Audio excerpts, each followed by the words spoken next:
Hello, people. In the first episode of the think tank, we are going to talk about a burning issue that shook the nation. It's India, China, and Galwan Valley. Many of the people, for the sake of hyping it, have neglected the details and made the issue complex to understand. So, this video provides you with all the significant information clearly and understandably. Let's cut to the chase. This is Rohit, and you're watching the think tank. India's express infrastructure development across the borders and its growing strength and power in the Galwan region has made the Chinese nervous. When India began constructing a bridge around 7 kilometers from the line of actual control, it became a pill too bitter for the Chinese to swallow. The other reason why it triggered the Chinese is this valley has been a direct access to Aksai Chin in India, which the Chinese have occupied in 1962 war. China feels threatened because of the construction that is taking place in the Galwan area. What is India constructing? It is constructing a network of feeder roads which all lead to the 224-kilometer Shok Daulat Beg Oldi Road. It houses the highest landing strip, Daulat Beg Oldi land strip. This strip provides an advantage to India for landing big military aircrafts. The other significant edge that these feeder roads provide is, in case of a war or conflict, India can ferry hundreds to thousands of troops in hours. China's fear intensified when India started constructing a bridge that could facilitate the troop movement. Even before it could digest this fact, India started constructing one more, which is just 7.5 kilometers away from the line of actual control. This concrete bridge replaces the existing wooden bridge and stimulates the heavy military vehicles movement.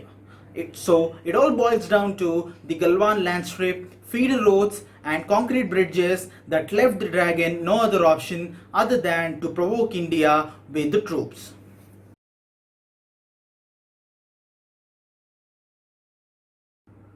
According to our sources, on 15th of June, 16 Bihar commanding officer Colonel Santhosh Babu had held talks with the Chinese side earlier Monday at Petrol Point 14, which is located at the mouth of the Galwan Valley.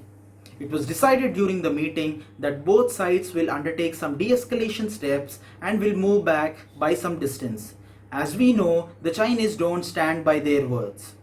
On 18 June, according to our sources, the clash happened while they were patrolling a disputed area where Colonel Santhosh Babu had destroyed a Chinese tent 2 days earlier.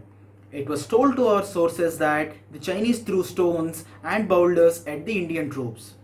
Though soldiers carry firearms, due to the decades of tradition designed to reduce the possibility of an escalation, agreements disallow usage of firearms.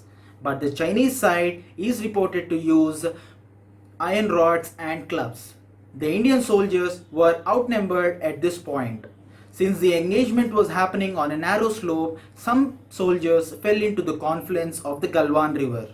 Physical clashes continued several hours into the night. It was only in the morning that the bodies were found. The fighting resulted in the death of 20 Indian soldiers, including its commanding officer, Colonel Santhosh Babu. According to our sources, the clash resulted in 43 Chinese casualties. At a de-escalation meeting following the incident, the Chinese side accepted that the Chinese commanding officer was also killed in its clashes. The Chinese Defense Ministry confirmed the existence of Chinese casualties but refused to share the numbers. Later on, the US intelligence report concluded that 35 Chinese soldiers were also killed. A marathon military meeting was held between Indian and Chinese military commanders to thrash out the tensions at the LAC in Ladakh. The meeting, which began at 11:30 am on 22nd of June, lasted nearly 11 hours. In this meeting, India and China discussed the possibility of not deploying additional troops and equipment in the area of the ongoing standoff. After the meeting, the Chinese observation post at Galwan Valley that triggered last week's clash between the two sides has been erected again, escalating the tensions.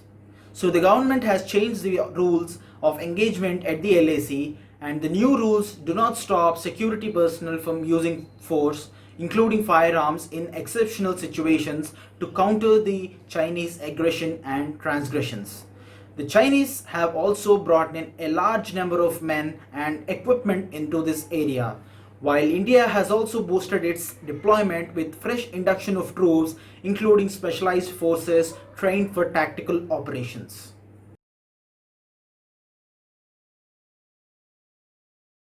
Ever since the death of the Indian soldiers were announced, there has been a massive public clamor for the economic retaliation.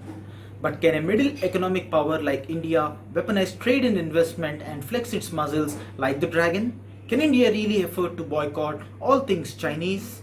Is India in a position to break business ties with China?